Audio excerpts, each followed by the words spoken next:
Muy buenas tardes.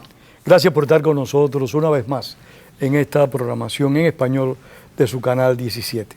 Te saluda Pedro Corso, periodista de Radio Martí. En el programa de hoy vamos a hablar de América Latina. Como dice el invitado de esta tarde, Carlos Sánchez Berzaín, analista político boliviano, político en su momento también en su país.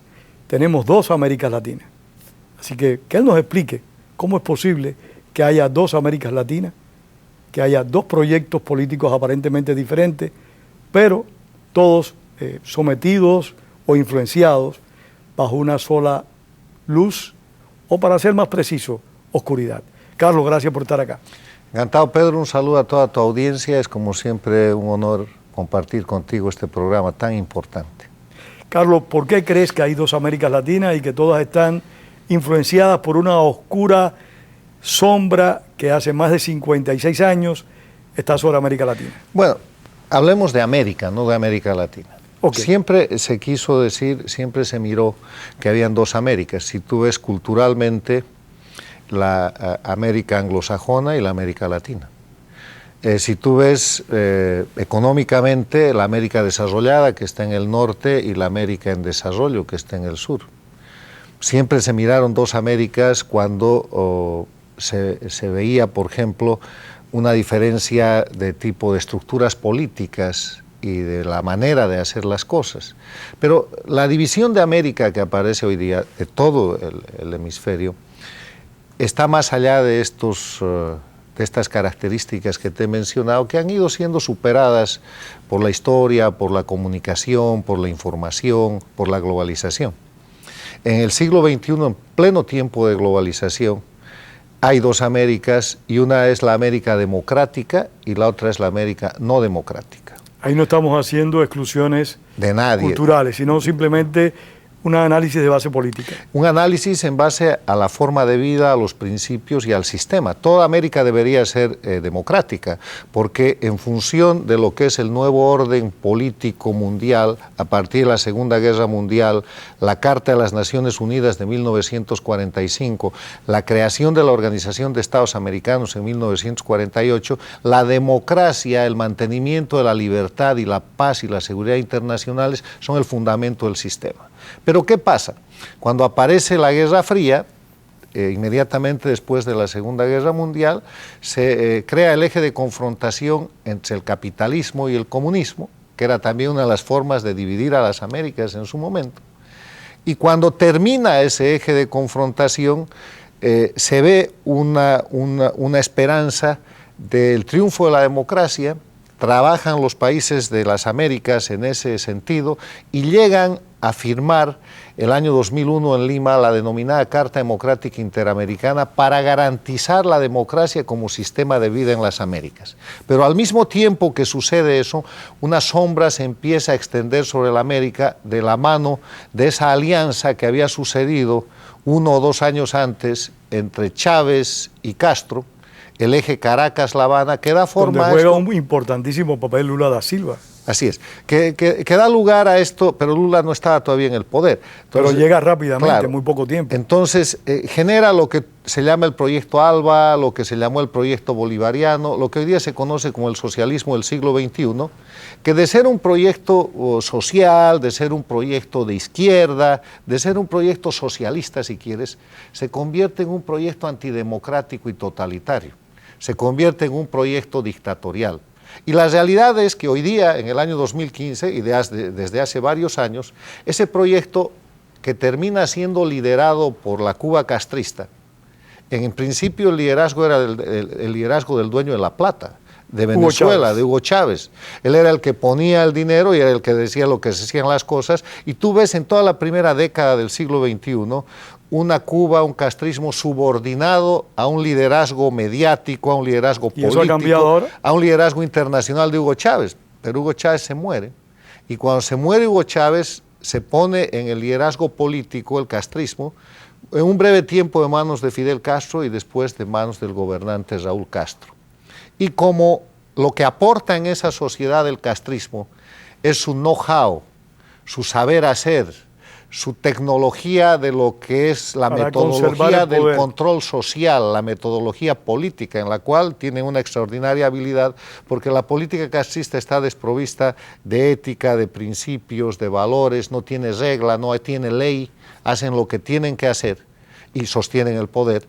Entonces se ponen ellos a cargo del liderazgo de este proyecto y hoy día lo lideran, sin embargo, en un momento de declinación. Yo creo que el momento más importante del eje Caracas-La Habana, el socialismo del siglo XXI, el proyecto ALBA, ha pasado y está en declinación. Pero este grupo de países es el grupo no democrático, que es, digamos, la América II. Permíteme una pregunta, que en Cuba llegó el castrismo al poder por medio de un proceso violento. Pero paradójicamente, estos déspotas del socialismo del siglo XXI han llegado al poder por medio de elecciones. O sea, han contado con el respaldo abierto y franco de amplios sectores de la población, al menos en una de las elecciones que participaron. ¿Cómo es posible que un discurso como el que ellos hicieron, que fue un discurso divisivo, un discurso que realmente atacaba la sensibilidad de la base de la población y los valores del país, recibió el apoyo y el respaldo de la población de cada país? Es muy fácil, mira, dejamos claro que hay dos Américas, una América democrática y una América no democrática, que la América no democrática, que la vamos a llamar la América II, está liderada hoy día por Cuba, formada por Venezuela, formada por Ecuador, Bolivia, Nicaragua, y con la Argentina y los Kirchner muy cerca, y otros países bajo amenaza. Ahora, la respuesta a tu pregunta. Si tú te retrotraes y vas a los principios de este siglo, 2001-2002, América Latina estaba en una crisis económica muy dura, que después cambiaría con la demanda del mercado chino e hindú. Había descontento popular, había crisis económica, se expande una sensación de crisis del sistema, y lo que pasa es que con el dinero chavista, que era realmente extremo, y con la tecnología castrista, convierten lo que ahora ha tratado de hacer Podemos en España, pero que no le está resultando bien, porque España tiene la vacuna de América Latina. Sobre una crisis económica, ellos construyen una crisis de partidos políticos, una crisis de liderazgo. Pero también, perdóname, Carlos, perdona que te interrumpa, pero creo que es una pregunta importante. No solo la crisis de liderazgo provocada por estos grupos extremos, ¿había o no había antes ya una crisis de partido? ¿Había o no había una crisis de liderazgo político en América Latina que se fue llegando a esa situación económica deplorable sin encontrarse soluciones o sin intentar en muchas ocasiones encontrarse soluciones a los problemas? Crisis siempre han existido. Mira, si tú ves la América Latina, son ciclos de éxito y de crisis que van determinados básicamente por el estado de la economía. Cuando la economía es buena, hay estabilidad económica, no hay revoluciones, no hay cambio de gobierno, porque no hay descontento. Entonces, lo que pasa es que a principios del 2001, 2002, la América Latina, todos los países tenían una situación de crisis económica, un alto nivel de desempleo, precios bajísimos de las materias primas que ellos exportaban. Por decirte algo, el petróleo estaba a $8. ¿Cierto? Después llega a más de $100, 6, 8, 9 años después. Eso, ese fundamento de la situación económica del pueblo, lo que el pueblo gana, lo que el pueblo come, a lo que el pueblo tiene acceso, el empleo que el pueblo tiene determina una actitud política. Y obviamente cuando no hay la respuesta adecuada y rápida se produce la crisis política. No te digo que los políticos son perfectos, pero es esto lo que genera que cualquier líder, por sólido que sea, pase un mal momento. Y si sobre eso tú cargas dinero, acción política, gestión política y un plan adecuado, terminas por destrozar las democracias, por destrozar el sistema democrático. O sea, sobre crisis económica, sobre liderazgos frágiles, para decir algo, viene un proceso premeditado de debilitación del sistema. ¿Y qué pasa? La crisis económica la convierte en crisis de liderazgo político. La crisis de liderazgo político la pasan a una crisis de partidos políticos. La siguiente etapa es la crisis del sistema político y después te hablan de crisis de democracia. Y aparecen como salvadores y van a elecciones y ganan elecciones con un chorro de dinero y una cantidad de prebenda y una oferta generada sobre el descontento que han construido sobre esas crisis. Pero también esa oferta la generan sobre una regalía muy grande, sobre una política clientelar muy intensa, sí, claro, que lamentablemente y aquí es donde voy yo a la condición nuestra como ser humano, que lamentablemente muchas personas compran, porque realmente hay un número importante de ciudadanos que quieren vivir sin trabajar, y eso es algo imposible. Prefieren gobiernos que prometen, esos gobiernos populistas que ofrecen solución a todos los problemas por medio de dádivas que parten del gobierno, pero es que el gobierno no es rico per se. Bueno, pero les ha funcionado. Entonces ganan la primera elección, después aplican la siguiente metodología. Acusan al sistema, destrozan el liderazgo político, presos, exiliados, utilizan la justicia para criminalizar a los opositores políticos, cambian la constitución política del Estado, generan su propio sistema, o sea, hacen suyo el sistema legal, controlan todos los poderes del Estado, incluido el electoral al que vuelven un poder, y a partir de eso generan un mecanismo de elecciones lo más frecuentes y lo más repetitivas posibles, donde institucionalizan el fraude. Y una práctica de referéndum también muy frecuente, que claro, es parte es de otra las característica. Es parte de las elecciones. Entonces tú tienes Venezuela, Ecuador, Bolivia, Nicaragua, que han habido años en los cuales han tenido 3 elecciones. ¿Por qué? Porque eso estaba lubricado con un aparato de partido, con dinero, con el manejo de ofrecerle al país y ofrecerle al pueblo, y eso viene acompañado de un momento económico extraordinario. Y en cierta medida, Carlos, ese número importante de elecciones no busca también como debilitar a la oposición y hacer creer que la oposición no es legítima, porque ellos constantemente se están legitimando con la voluntad popular. Lo que hacen es destrozar la oposición. Tú me dirás, mira, estos países como Venezuela, Ecuador, Bolivia, Nicaragua tienen una oposición sometida, tienen una oposición que han tallado a su medida, y el que es opositor más allá de los límites que pone el gobierno o está en la cárcel o está exiliado o de repente muerto. La oposición que sobrevive en estos países es una oposición acotada y constreñida a los límites que fija el gobierno, como la prensa. Han destrozado la libertad de prensa, han terminado con la libertad de opinión, han atacado todo lo que era el sistema democrático que han destrozado, y le están haciendo creer al mundo que los regímenes que han instituido son democracias, cuando en verdad se trata de las dictaduras del socialismo del siglo XXI. ¿Y por qué merecen esa denominación? Que es una denominación que la ha creado y la ha instituido el expresidente del Ecuador, el doctor Osvaldo Hurtado. Son dictaduras del socialismo del siglo XXI porque se trata de gobiernos que llegan con voto popular en una primera elección, que destrozan el sistema institucional y lo suplantan, que en el nuevo sistema institucional hacen todo para crearse indefinidamente en el poder, que concentran todos los poderes del Estado en sí mismos y que destrozan la oposición. Entonces, ¿cuál es el elemento característico de una dictadura? Que hay un individuo o un grupo de individuos que están por encima de la ley, lo que al tiempo equivale a haber destrozado lo que se conoce como Estado de Derecho. Y eso es exactamente lo que pasa en la América no democrática. Carlos, ¿cómo se puede salir de este tipo de régimen con ese control tan férreo que tienen sobre las instituciones, sobre el control que tienen sobre los medios de comunicación, que hay que acotar, que el control que establece sobre los medios es totalmente diferente al que, por ejemplo, se estableció en Cuba en el año 59 por medio de la confiscación absoluta de todos los medios de información? Estas personas compran a través de testaferros medios de comunicación, estas personas inventan un número importantísimo de medios de comunicación y tratan de avasallar y de apagar cualquier expresión disidente del gobierno. Al punto, en el tema de los medios de comunicación han usado todos los métodos posibles. Han confiscado bienes, como en el Ecuador y en Venezuela. Hay grandes corporaciones de propietarios y de empresarios que hoy día están en el exilio, a los que simplemente les han confiscado sus medios de comunicación y hoy día los maneja el Estado. Globovisión en Venezuela, Gamavisión, TC Televisión en el Ecuador, etc. Han usado el mecanismo de testaferros y compra obligada o compra forzosa de otros medios. Ha pasado en Bolivia te puedo decir el periódico La Razón, ATV Red Nacional y otras redes. Han utilizado el mecanismo de presionar a otros medios para reducirlos a límites que han establecido con sus leyes, la ley Mordaza del Ecuador, que es por demás conocida, que en un año de ejercicio ha hecho 200 sanciones, con sanciones económicas millonarias y de prisión y de acusaciones contra periodistas, dueños de comunicación. Antes de eso, el famoso caso del Universo en el Ecuador, que ha puesto en el exilio a Emilio Palacio y que casi representa la quiebra. O sea, han usado todos los sistemas posibles, pero el resultado objetivo hoy es el mismo. Es que no hay libertad de prensa ni en Venezuela, ni en Ecuador, ni en Bolivia, ni en Nicaragua.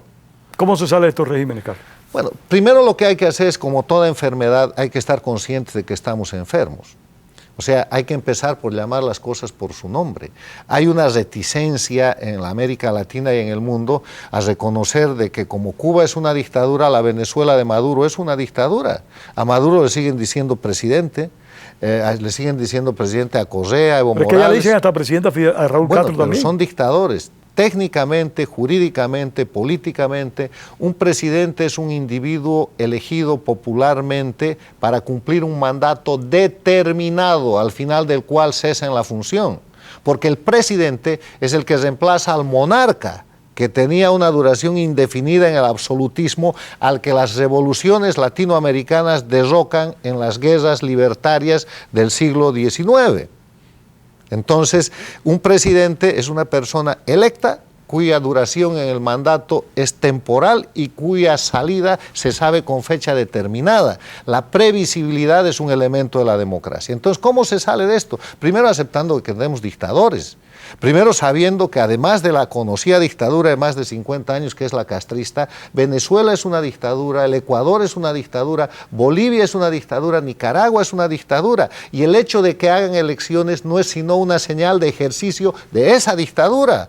Son dictaduras electoralizadas. ¿Cómo salimos? Que el tiempo se nos va. Primero, aceptando de que. Segundo, generando como salimos en la década de los 70 de las dictaduras militares. La comunidad internacional tiene que reclamar por los principios de la democracia, que son derechos humanos, libertades individuales, división e independencia de poderes, separación de los poderes públicos, libertad de prensa, libertad de partidos políticos. Nada de esto hay en estos países. Y la comunidad internacional, bien, gracias. Hay presos políticos en Venezuela, hay presos políticos en Bolivia, hay exiliados políticos ecuatorianos, bolivianos, venezolanos, y todos tranquilos. El Papa, en esta visita que ha hecho a países de América Latina, ha recibido decenas de cartas de exiliados, presos, familiares de los perseguidos políticos de todos estos países, y ahí estamos. O sea, es algo que se conoce, pero que se tiene que poner sobre el tapete para que la vergüenza en primer momento y después la presión internacional ayude a los pueblos a liberarse de esas dictaduras, porque, ¿sabes?, el problema boliviano tiene que ser resuelto por los bolivianos, el problema venezolano tiene que ser resuelto por los venezolanos, lo mismo que el problema ecuatoriano por los ecuatorianos, pero se necesita un poquito de lo que llaman los españoles de por favor, se necesita un poco de poner constancia de esto en la solidaridad internacional. Pero hasta ahora no se ha visto que ningún gobierno con proyección de las características del socialismo del siglo XXI, ni antes ni después de recibir este nombre, haya podido ser eliminado por medio del respaldo internacional. Eso tiene que ayudar a que, por ejemplo, ¿qué hubiera pasado si en la Venezuela de Maduro, en esa sucesión forzada y llena de fraude electoral, hubiera habido un control internacional adecuado, una ayuda y una denuncia internacional que muestre que Maduro hizo fraude y que perdió la elección del año pasado? Es que nunca ha existido, Carlos. Bueno, pero tiene que haber. Ahora, el 6 de Debería diciembre, existir, pero el 6 no ha de diciembre van a tener una elección. Si esa elección va como está, van a revalidar la dictadura, va a servir para consolidar la dictadura. Le lava la cara al régimen. La convocatoria de esa elección ha estabilizado a Maduro.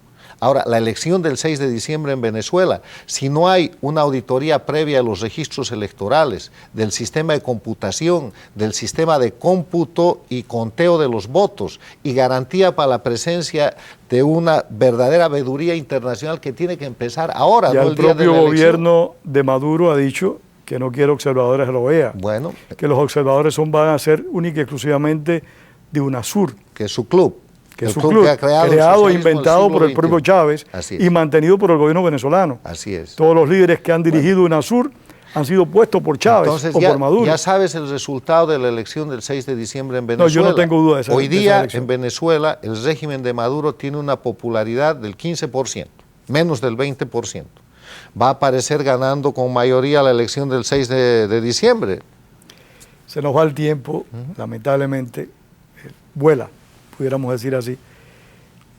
El Papa Francisco visitó 3 países de América Latina, 3 países, según la prensa, los más pobres del hemisferio, particularmente de Sudamérica, excluyendo, por supuesto, Haití, Cuba, etc. Pero de esos 3 países, 2 están bajo la influencia, por utilizar el término, del ALBA. Son dictaduras Son la América no democrática. Una América no democrática, ese mundo no democrático que tú has descrito tan acertadamente. El Papa, algunos lo están criticando porque ha tenido posiciones en cierta medida que favorecen tanto a los gobiernos de Correa en Ecuador como de Evo Morales en Bolivia. ¿Cuál es tu visión como boliviano de la visita que hizo el Papa a tu país? A ver, sobre el tema del Papa, primero una visión general. El Papa tiene 3 dimensiones en su imagen y en el ejercicio de su poder. Y esto hay que entenderlo bien porque a partir de esto cada persona que me está escuchando y que nos está viendo puede hacer su juicio. Ha de sacar su propio juicio en el Ecuador, en Bolivia, en el Paraguay y en todo el mundo. El Papa tiene 3 dimensiones. La primera dimensión y la más importante es la dimensión del pastor. Es la dimensión que está basada en la fe católica, donde la mayoría de los latinoamericanos y de los bolivianos somos católicos, hemos sido educados en esa religión. ¿Es Evo Morales católico? Supongo que sí, siempre ha tenido señales anti-iglesia católica, pero ese es problema de él. El tema es que cuando hablamos de la fe, tú puedes ser musulmán, puedes ser judío, puedes ser taoísta, puedes tener la religión que quieras, es una cuestión de fe. Tú crees en eso porque crees. Y la fe no necesita prueba, no está sujeta a los parámetros ni a los mecanismos de la razón, no es racional. Por eso, cuando hablamos de catolicismo, estamos hablando de una fe, la fe más extendida en la América Latina. Un país como Bolivia, que hasta hace 20 años tenía más del 80% de católicos y que hoy día tiene más de 2/3 de católicos. ¿Qué pasó? Lo mismo que en el Ecuador, sigue teniendo una población católica muy importante, que 2/3 de la población boliviana... ¿Pero qué sucedió por esa disminución? Bueno, ha habido una campaña que ya vamos a ver, pero vuelvo al tema. La primera dimensión es la dimensión del pastor. El Papa como pastor, al que todo el mundo quiere tocar, al que todo el mundo quiere escuchar, al que trae el mensaje de Jesucristo y trae un mensaje de salvación. La segunda dimensión es el Papa como pontífice. ¿Qué quiere decir pontífice? Pontífice es el jefe de la Iglesia, una organización de estructura política que dura más de 2000 años, que maneja poder y que tiene relación con los gobiernos, porque tiene bienes, le quieren cobrar impuestos, maneja prensa, tiene medios de comunicación, educa, tiene colegios, universidades, lleva adelante a cuestiones de salud, tiene hospitales, etcétera, etcétera, y tiene convenios con el Estado. Entonces, una iglesia en la cual el Papa Pontífice tiene que proteger su iglesia, incluyendo las vocaciones y los sacerdotes que han sido objeto de persecuciones, de acusaciones, de una serie de hechos en estos países, en estos lugares no democráticos de América. Y la tercera dimensión del Papa es la del jefe del Estado Vaticano. Un Estado muy pequeño, pero muy importante en la política internacional, que ejerce una presión y un valor tan grande que ha podido acercar a Estados Unidos y a Cuba en el proceso de normalización. Entonces, cada quien mire al Papa que ha visitado Ecuador, Bolivia y Paraguay en la dimensión que quiera. Hay gente que lo está calificando de la dimensión del pontífice y lo critican mucho. Hay gente que está enloquecida y encantada porque lo ve desde la dimensión del pastor. Es una maravilla, lleva un mensaje de fe, un mensaje de ayuda a los pobres, etc. No, y ha exaltado el valor de la familia, que en definitiva es el fundamento que todos nosotros defendemos. Claro, y no hay que olvidar lo siguiente, la religión católica, el fundamento judeo-cristiano, es el fundamento de la democracia. Habla de libertad, de respeto a la vida, habla de compartir. Los fundamentos del catolicismo están todos en la Declaración Universal de los Derechos Humanos y ese es el fundamento de la democracia. El ejercicio absoluto del poder era el que tenía Roma cuando crucificaron a Jesús. O sea, ¿cómo no va a caer bien ese mensaje del pastor en un ambiente dictatorial como Ecuador y Bolivia? Tu visión particular. Mi visión particular es que yo creo que el Papa ha ido a cumplir esas 3 misiones. La misión pastoral la cumple extraordinariamente bien porque motiva al pueblo católico y yo creo que inclusive ayuda a captar vocaciones y ayuda a que los católicos vuelvan a tener actos de fe. En la dimensión del pontífice habrá que ver porque tiene un trabajo muy arduo. Los gobiernos del socialismo del siglo XXI han atacado sistemáticamente a la Iglesia. Evo ha cambiado la Constitución, la religión católica era religión oficial constitucionalmente, ha vuelto a Bolivia un Estado laico, le ha empezado a cobrar impuestos a la Iglesia Católica, ha empezado por quitar a la Iglesia Católica la mayoría de sus medios de comunicación, sobre todo radios en el área rural, que eran radios independientes. Que hacían una lógica influencia sobre la población indígena. Claro, y ha llegado inclusive a declarar que la religión católica está reñida con el Estado. De ahí que causaba risa a mucha gente que se acordaba de eso, ver a Evo Morales que no se quería desprender del Papa. Hay que recordar que fue el hombre que le entregó el pasado jueves al Papa un crucifijo tallado junto a una hoz y un martillo. No, sobre una hoz y un martillo. Este es el martillo y ahí está Jesús crucificado y la hoz está cruzando el martillo. O sea, ¿de qué estamos hablando? Estamos hablando de la utilización política de un dictador, de la visita de un hombre de bien que es el Papa, y de un hombre de bien que es el Papa que va a apoyar a toda la gente católica, pero que tiene que cumplir esas otras dos funciones, la de pontífice y la de jefe de un Estado, en la cual tiene que hablar de igual a igual. Fue el pastor que le dijo que no estaba bien hecho lo que había hecho Morales. Sí, le dijo que no estaba bien hecho y ya recibió mucha crítica, pero como jefe de Estado, por ejemplo, ha dado otra clase de mensajes que tienen que ser leídos separando aquello. Yo no puedo opinar sobre la visita del Papa a Bolivia en un momento en el que el efecto del pastor es tan grande. Hay que ver que eso se asiente y ver qué ha quedado en el efecto político del jefe de Estado, por ejemplo. Le pidieron como a pastor amnistía general e irrestricta para los presos y perseguidos políticos, y el gobierno de Evo Morales sacó una amnistía para los narcotraficantes, y los presos políticos siguen presos y los perseguidos siguen perseguidos. Pero es el típico oportunismo de estos dirigentes políticos del socialismo del siglo XXI. Simple y llanamente están buscando la manera de promover sus agendas personales, sus agendas políticas e incrementar el poder y, por supuesto, perpetuarse en él. Y la otra cosa que hay que hacer es ver cómo el oficialismo de estos países no democráticos interpreta al Papa. El Papa habla de libertad y ellos dicen, sí, nosotros que somos los héroes de la libertad. La libertad para nosotros, claro, para gobernar. Entonces, lo que diga el Papa se aplica al modelo que ellos están llevando adelante y vuelven a mentir sobre la mentira utilizando el mensaje papal. Por lo que tú decías ahorita, no tienen valores, no tienen respeto a sus compromisos y lo que simplemente buscan es perpetuarse en el poder. Carlos, gracias, el tiempo voló, se nos acabó. Encantado. Gracias a ustedes por haber estado con nosotros. Les esperamos la próxima semana y recuerden, como decía el apóstol José Martí, la palabra es para decir la verdad, no para encubrirla. Tengan todos muy buenas tardes.